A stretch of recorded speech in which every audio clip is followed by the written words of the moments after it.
Hello, everybody.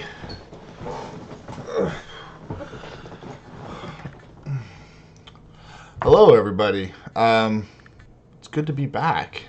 It has been several weeks since I've been on here doing a live stream like this. Um, it's just the holidays. I don't really have much of an excuse. Just the holidays. That's all it's been.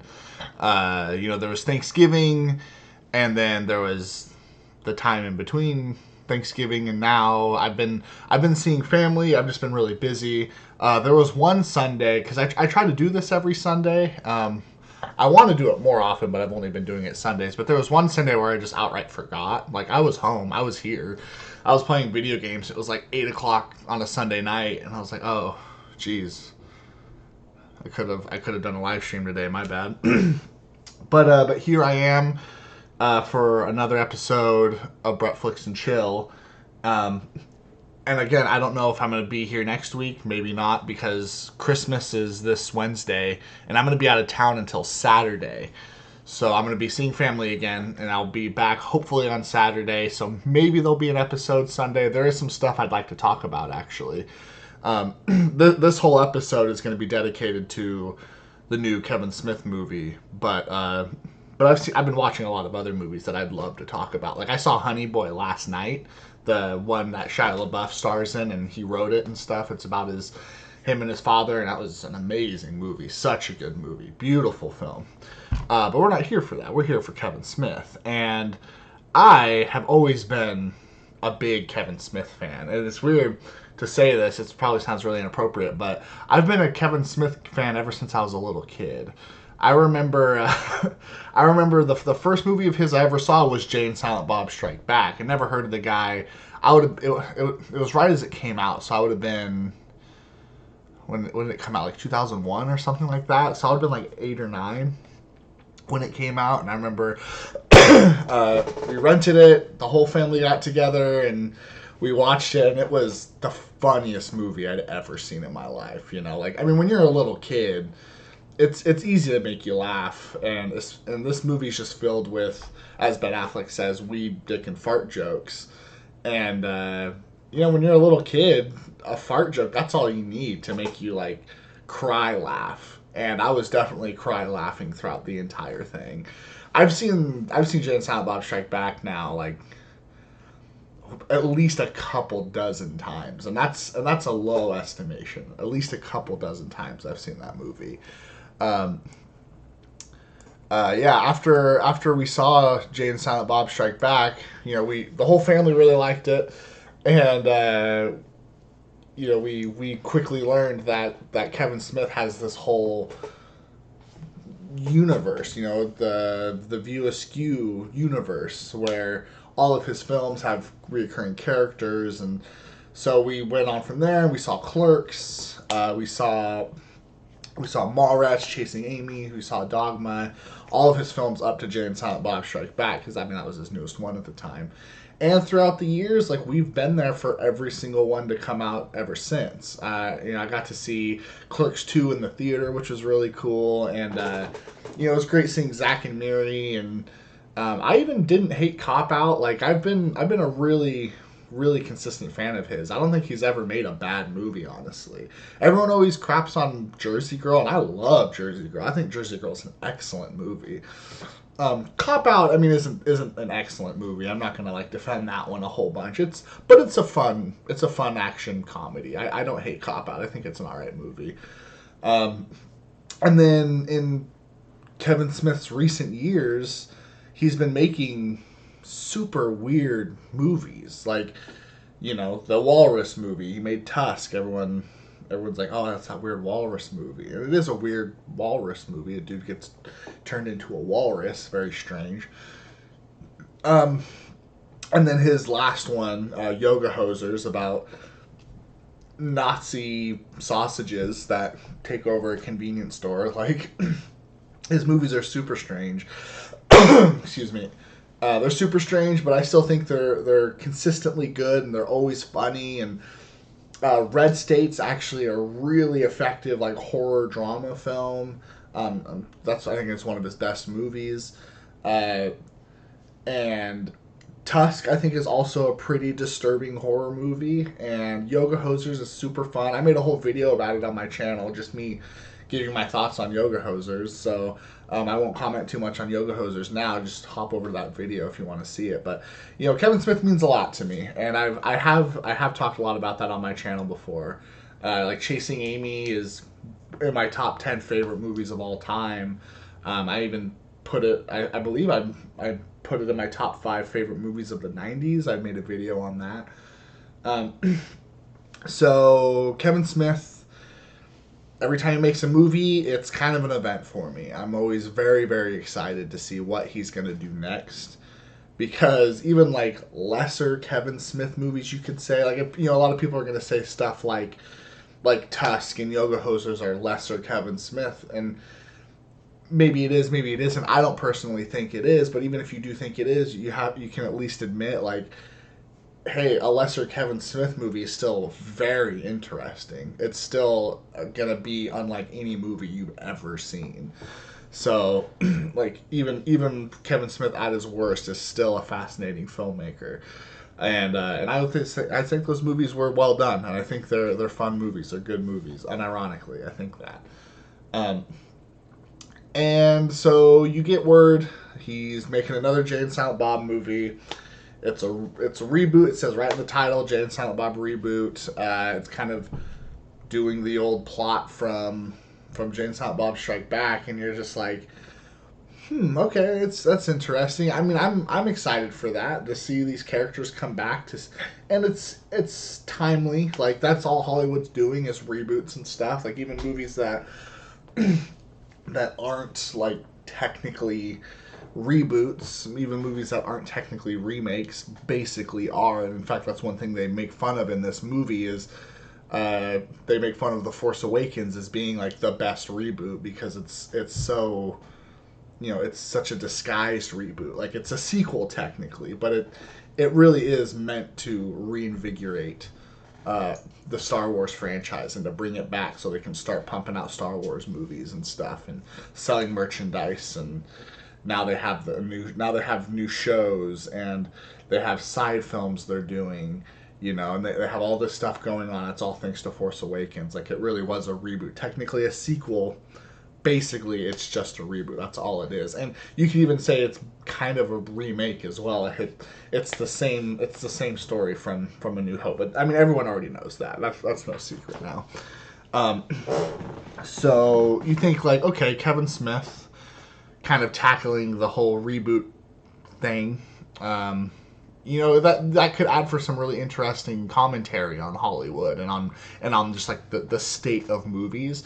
And it would be interesting to hear his perspective, because he, I'm sure would be critical of reboots and the never-ending reboots that they're doing right now. But he's also a fan of that stuff too. Like, he goes to all the Marvel movies and the Star Wars movies. Like, he can probably, I think he would do a really good job at criticizing the current movie trends, even though he has a love for the current movie trends. I think he would have a good, wholesome perspective on it.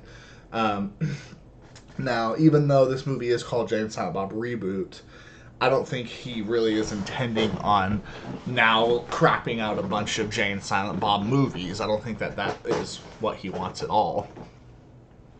Though he does say that his that what he plans on doing next is is returning to a lot of those stories that he told in the past. Like, he said recently that his next movies are going to be Clerks 3 and Mallrats 2.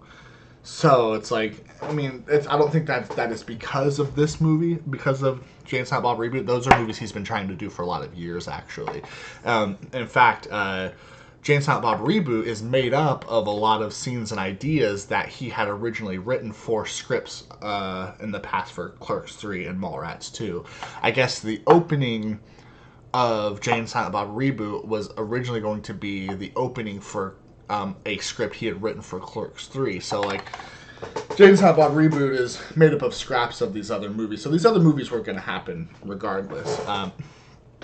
So Let's get into the plot of Jay and Silent Bob Reboot. It's an interesting one, as with all Kevin Smith movies. So, Jay and Silent Bob, they in a weird convoluted turn of events, they accidentally sign their names away to like this movie studio that wants to reboot Blunt Man and Chronic. Now, if you're familiar with the View Askew lore, with the Jay and Silent Bob lore, the Kevin Smith lore, then Blunt Man and Chronic are characters that they're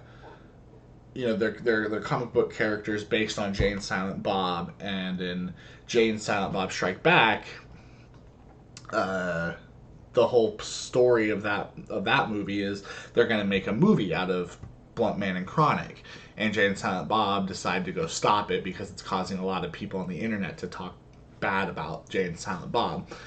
And this is kind of more or less the same thing, is they accidentally sign their names away, which gives a studio the right to reboot Blunt Man and Chronic. And this is one of my favorite gags in the whole movie is it's going to be Blunt Man v Chronic, like Batman v Superman. I think that's funny. I thought that was pretty funny.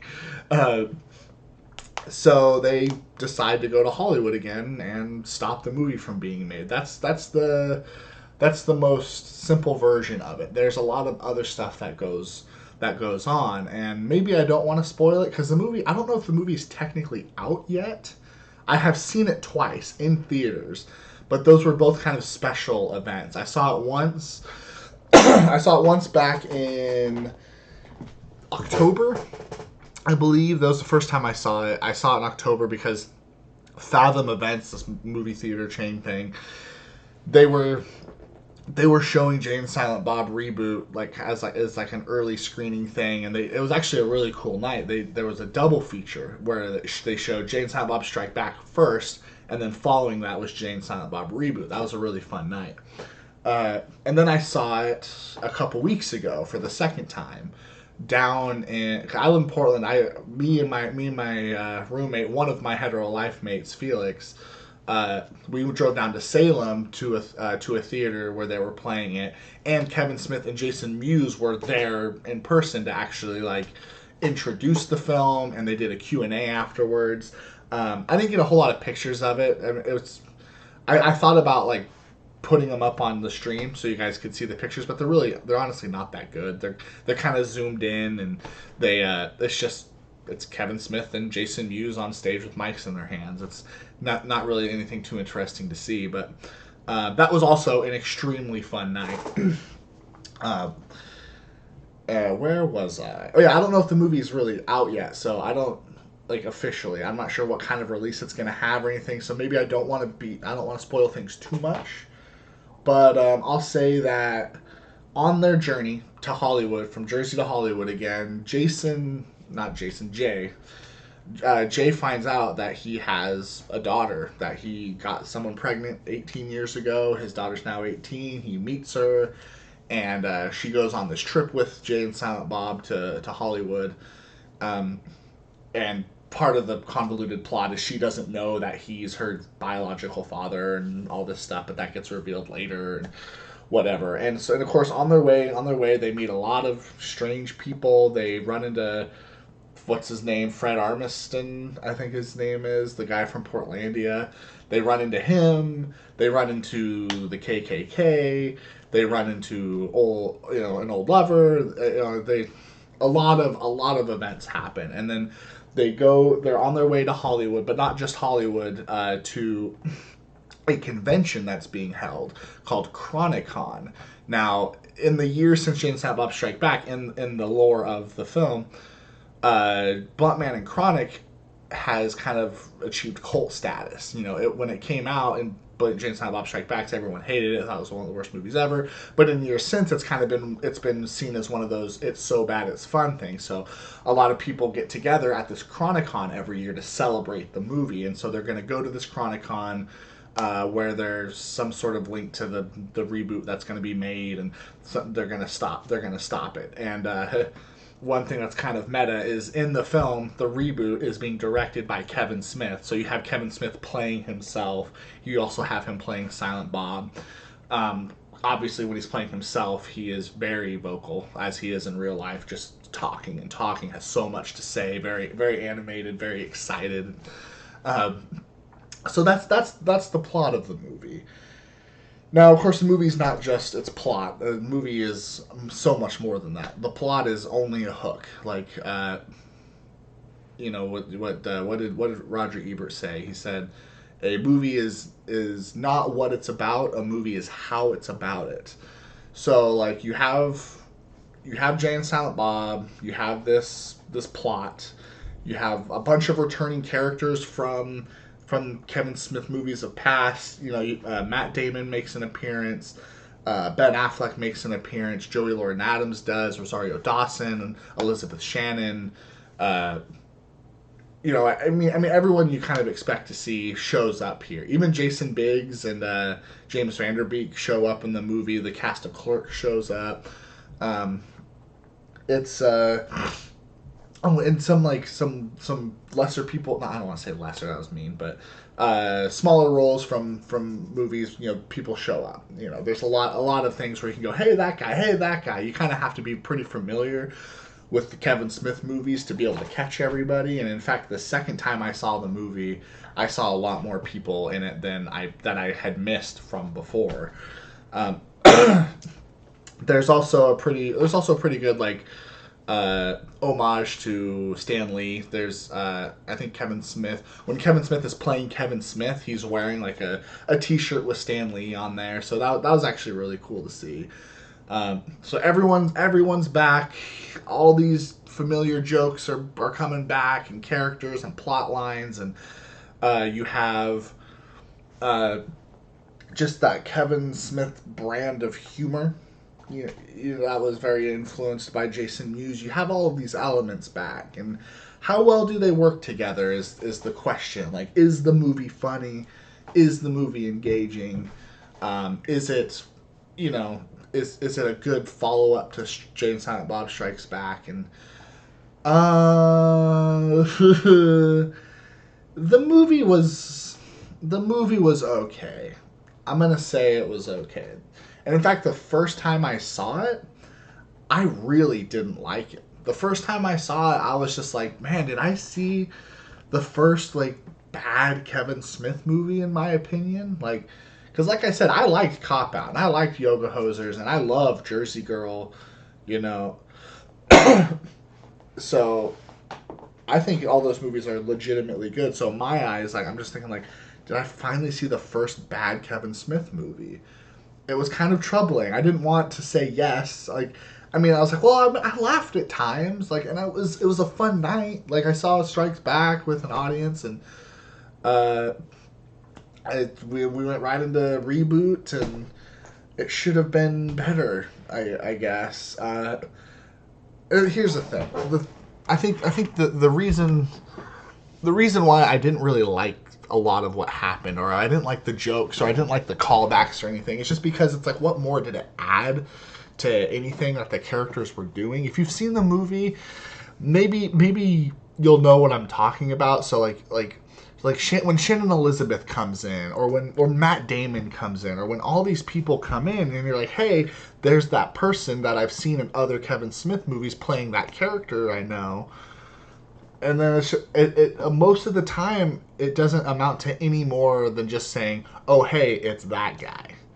You know what I mean? I'm not getting any more insight as to what the character is up to, now, what they've been doing over the years. I'm not learning anything more about them. It literally just felt like, hey, here's a callback to these old people. But then I had to think, well, was Jay and Silent Bob Strike Back any better than that? You see Chris Rock and stuff in the movie, and am I learning anything more about Chris Rock's character? I think he's playing a different character. I could be wrong. It's been a long time since I've seen Dogma, but I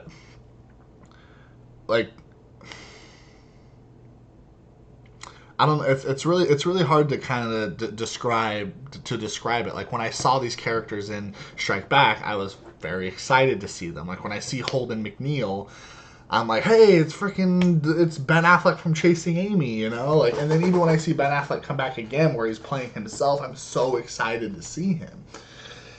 But it wasn't like that this time around. Like, I'd see all of these people, and it literally just felt like, oh, hey, look, there's that person, you know. Then someone makes a joke about weed, and I'm just kind of like, ha, you know. Andy Moe says, sup, bitch.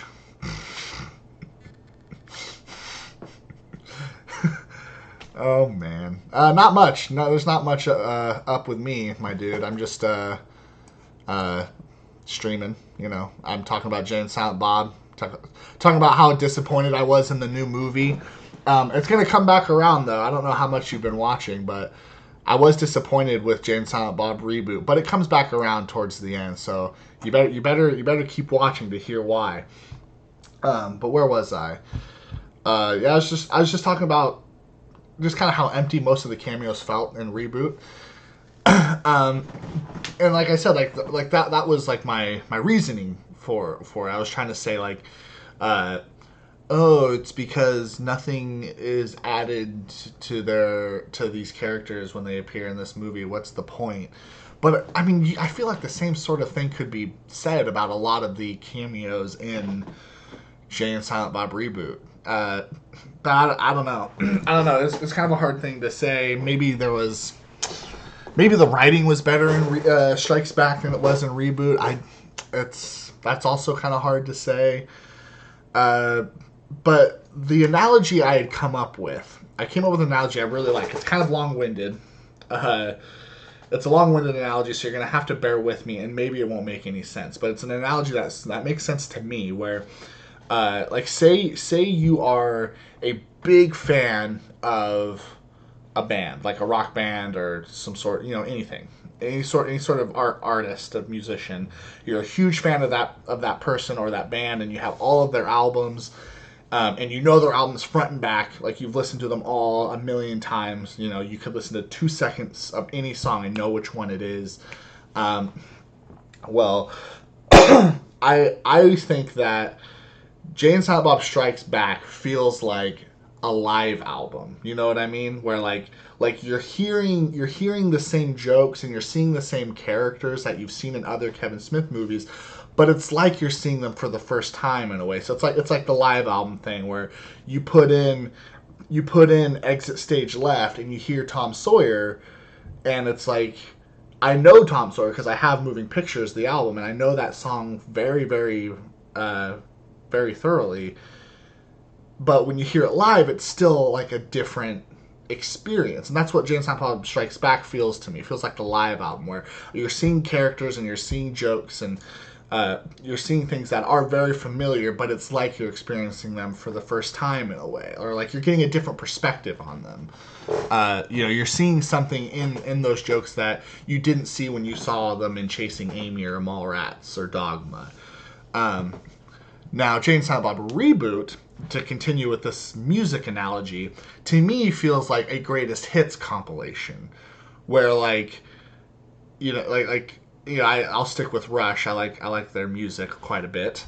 There's a greatest hits compilation called The Spirit of Radio, and like if someone were to give me that CD, that greatest hits compilation, I'd be like, oh, like, I have all of these songs already. I have these songs on the albums they came out with. So not only do I have these songs, like I have the rest of the songs on those albums too to enjoy.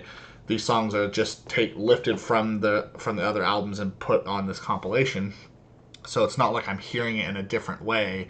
Like, it's great music. Like, you know, I could put that CD in and enjoy what I'm hearing, but it's not like I'm hearing it in a different way than I did before. And that's how Jay and Silent Bob Reboot feels. It feels like the greatest hits compilation where Jay and Silent Bob will call back to moments from other Kevin Smith movies, mostly Jay and Silent Bob Strike Back, so they'll call back to those moments. And I'm just like, yeah, like I know those. I remember that moment. Like, it was a funny moment. But it's not like it's any better this time around, you know? It's the same old thing. I don't know if that made any sense. That's my analogy. Jay and Silent Bob Strike Back is the live album. Jay and Silent Bob Reboot is the greatest hits compilation, where it's like I'm a Rush fan, so if I listen to the Spirit of Radio, the Greatest Hits thing, I'd enjoy it. So I'm a Kevin Smith fan. I watched Jane Silent Bob Reboot and I enjoyed it, honestly. But I can't say it's because like it's that good of a movie or something. I think it could just be because I love seeing Kevin Smith's face. I love seeing his smile, and I like hearing his dialogue, and I like how he'll go for broke for all these weird moments that don't seem to fit. Like in Jane Silent Bob Reboot, there's a lot of very tender moments that you're just like, I don't think Jay would get this tender with anybody for any reason, but he goes for it, and it's like it's really sweet, and that maybe it like doesn't reflect the way Jay's character feels, but maybe it just reflects the way Kevin Smith feels, because like there's a lot. Jay's daughter in the film is played by Kevin Smith's real life daughter, so there are a lot of moments where Jay has dialogue saying things like, oh, you're such a great kid, like someone, like anyone would be lucky to be your father, and and it's clear that that's really Kevin Smith saying that to his own kid, saying like, I feel lucky to have you and all this stuff. So it's sweet and it's endearing, but and a couple times it got me a little choked up, but then it's like, but does that really make sense in this movie? I don't know. I don't think Jay would really get that sentimental. Maybe he's getting older and he's maturing, but I don't know. I kind of like Jay being more just a purely just kind of raunchy dude. I don't know. But I mentioned earlier that this kind of comes around. Now, it comes around the second time I saw the film. When I saw it down in Salem with Kevin Smith and Jason Mewes there, that time I loved the movie. I was laughing so much. I mean, every jokes that I thought were dumb the first time I saw the film, like, were cracking me up the second time. And I think some of it might just be with the environment I saw it in. I think that's a huge part, because the first time I saw Jay and Silent Bob Strike Back was with a mediocre audience. It wasn't terribly big. They didn't seem to be that into the movie. It was late at night. And then when Reboot started, we had already watched Jay and Silent Bob Strike Back. So it was like 9-10 o'clock at night. People were tired. We had already gotten a pretty good dose of Kevin Smith. So when Reboot started, we were just kind of like, yeah, we don't need to, I feel like I didn't really need to see this. Second time around, though, was very different. Second time around, whenever the event officially started, like 6:30 or 7 o'clock, whatever, Kevin Smith comes on stage and he's so happy to be there. It's a sold out show and everyone's cheering, standing and screaming. It was such a good time because everyone was there to just celebrate their love for Kevin Smith as an artist and as a person, and to celebrate all of his art that he's made, and to see Jason Mewes, and just to see like how much he's grown as an actor and a performer. And then, and all of us could potentially have the opportunity to like ask them a question that we've been wanting to ask them for a long time. Like, it was just such a different environment than the first time I saw it. And there was a pretty lengthy intro. Like, when you go to see a Kevin Smith show, you really get your money's worth, and he makes sure of that. He will talk quite a bit, and he even when someone goes up to the microphone and asks a really mediocre question, a question that you've probably already heard Kevin Smith be asked if you follow him at all, he'll still give an answer that is fascinating to listen to. He'll still give an answer that is also very inspiring to listen to as well. So he gave a pretty good size intro with Jason Mewes, and they even showed some promos they did for, I want to say, Audible. They were being sponsored by somebody, and so they filmed these promos in the Jay and Silent Bob characters, and they showed the promo. So like, we got to see some and there was all really funny stuff, and we got to see them comment on it. And then the movie started, and everyone in the theater is so happy to be watching it. Everyone's laughing, and you kind of get in the groove of it. And then afterwards, there was a pretty lengthy Q&A. A lot of good questions were asked. A lot of lame ones were asked too, but always great answers. I don't even know if I should talk about the dude that asked. There's a guy. Okay, I just brought it up. There was a guy that I'm not entirely sure what he was trying to ask Kevin Smith. He goes up on stage and he kind of is just like, hey, like you might remember me from a show you just did in Washington, and then he goes on to ask, like, he's like, so like you know a lot of people in the business and you probably know about a lot of the stuff that goes on, and like how come you don't use your platform, like, because he does podcasts and he's on television a lot and stuff like that, makes films. So how come you don't use your platform to like show the corruption of Hollywood and like talk about Epstein and things like that? And Kevin Smith's like, what are you talking about, man?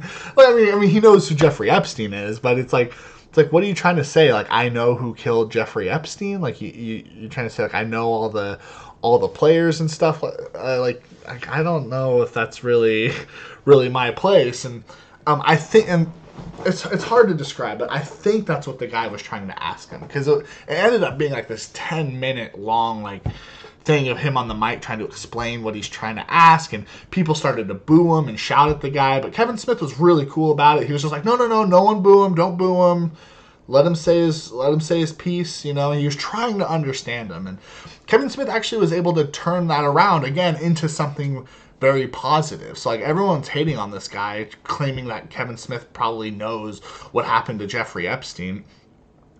And Kevin Smith, he was just like, hey, like, you know, politics and all that kind of stuff, like that's not like the kind of stuff that interests me personally, and that's not really my bag, but it sounds like it is definitely yours, and you should go out there and you should like make your podcast trying to spread, you know, this stuff you believe, and you know you should try to get your point of view out there. Like, this is something that you need to be doing, not me. Like, this isn't for me to do, this is for you to do.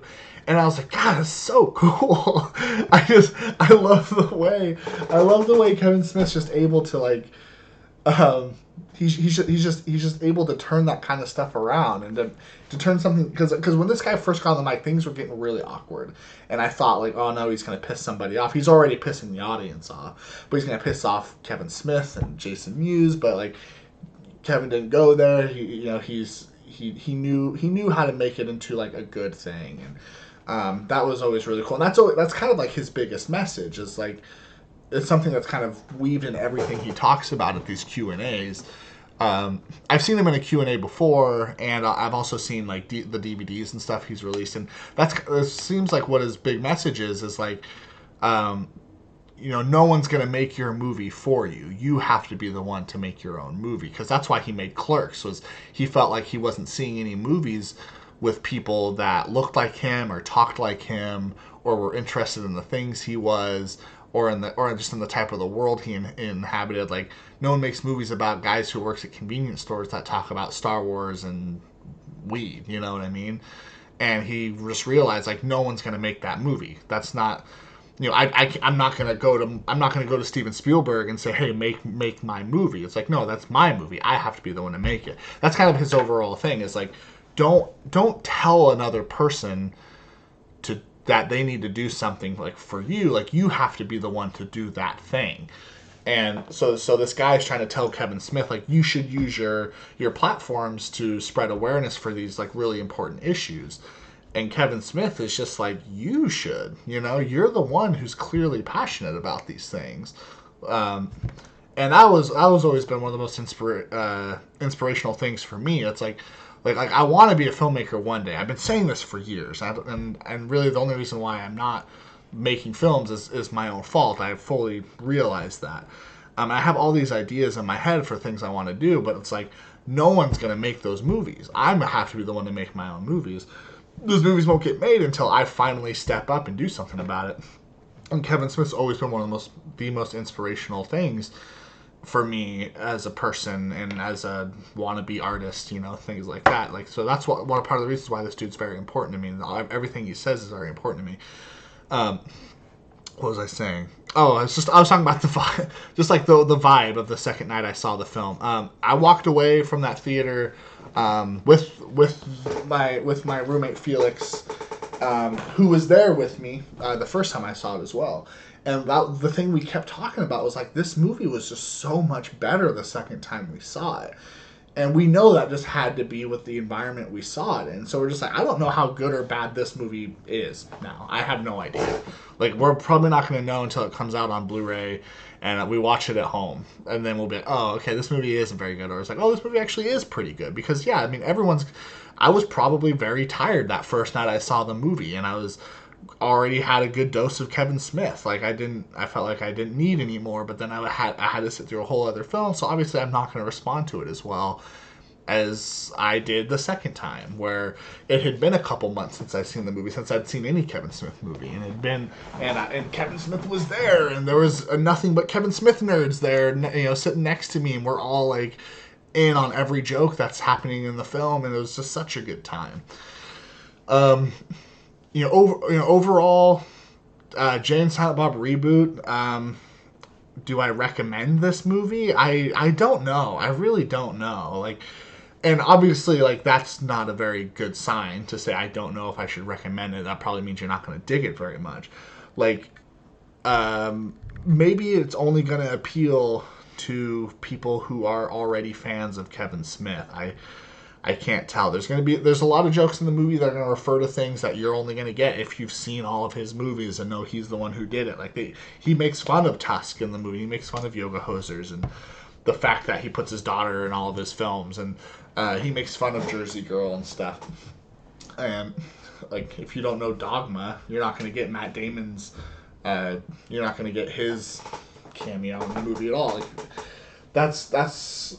I mean, maybe this is a film for only his fans. I don't know. Like, the first one doesn't seem to be that way, because I saw the first film as a little kid where half the jokes I didn't even get. It went right over my head. I had no idea who Kevin Smith was or seen any of his films or heard of him, but I still loved it. I mean, maybe it's because I was a little kid and, you know, fart jokes are just funny to me. They still are. But I think even if you haven't seen other Kevin Smith movies, you would like Strikes Back. You'd get a kick out of it. This movie, I don't know. I don't know if this one's really in that same vein. I would say it might be one of his weaker movies. Like, because it just doesn't stand on its own.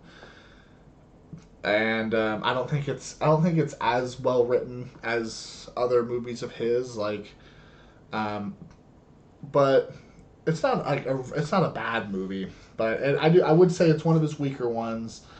I probably like it more than Cop Out. I don't know. I feel like I need to see it at least one more time, like without where the setting is entirely under my control, where I'm watching it right here on my TV, just me in my room chilling, you know, bowl of ice cream. I don't know. I don't know. But that's kind of everything I have to say about Jay and Silent Bob Reboot. I love Kevin Smith, and the dude is always going to be one of the most inspirational figures for me, and he continues to be that way, even as he makes movies that a lot of people say aren't Kevin Smith films. Like, even as he goes down these weird avenues and makes films like Tusk and Red State and Yoga Hosers, he's still very, very inspirational, just because I can see where that stuff is coming from, and you know, how positive of a dude he is, and how much he wants other people to express themselves, you know, and you know, he has such a positive message, and in fact his films, I would say, are even very this is a little on the side, but his films are very feminist too. I don't think he gets enough credit for those. Now that his daughter is being, like, really prominently featured as a major character in his films, like with Yoga Hosers and Jay and Silent Bob Reboot, I would say they're very, very feminist, because he totally lets her be a full on character. You know, she just in the same way Jay talks about the things he likes and the things he wants to do, and how much he loves drugs and he likes women. Like, his daughter does the same stuff. Like, she talks about men and the things she wants to do with them, and she loves weed, and she has a foul mouth. Like, he really gives like his movies really are platforms for like his daughter to be like very much herself, and that's a really cool thing. And it must be kind of strange for him as a father to hear his daughter talk about boys and stuff in such a candid and explicit way. But he also knows his daughter's not an idiot, and that she is an adult and she can make her own choices. Like, and this is just the vibe I get from watching these films. Like, I think his movies should just get more credit for being for the feminism, and if that's important to you, I think you should see Yoga Hosers, because Yoga Hosers is about teenage girls obsessing about teenage girl things and being very unabashed about it. So yeah, so that's important. If that's important to you, like, these movies are good places to turn to. And he's written other amazing female characters, specifically, I almost called her Finger Cuffs, but Joey Lauren Adams' character in Chasing Amy, amazing, incredible character, incredible performance too. She pops up in Jane Silent Bob Reboot, which is cool. And just another kind of side thing. One thing I really did love to see that warmed my heart a lot was Ben Affleck coming back into the Kevin Smith the universe, because they did have a falling out, and they hadn't worked together in years, hadn't talked in years, and to see them come back in such a wholesome way, and they even kind of acknowledge that in the movie when Jay and Silent Bob run into Ben Affleck. He's his character. He's Holden McNeil, and like there's just a part where Ben Affleck stops him. He's like, whoa. First of all, hi. And then he hugs Kevin Smith. It's like, it makes you want to cry. Anyway, so yeah, those are my thoughts on Jay and Silent Bob Reboot. I did enjoy it. I think it's one of his weakest movies, but if you're a Kevin Smith fan, this might have a lot of what you want. I was hoping for a little bit more, but like I said a few times already, I need to see it again. I really do. So thanks for chilling, for Bretflix and chilling with me. It always means a lot that anybody watches this stuff. It's kind of surprising, honestly. Maybe I'll be here next Sunday. I don't know. Like I said, I'm going to be out of town until Saturday.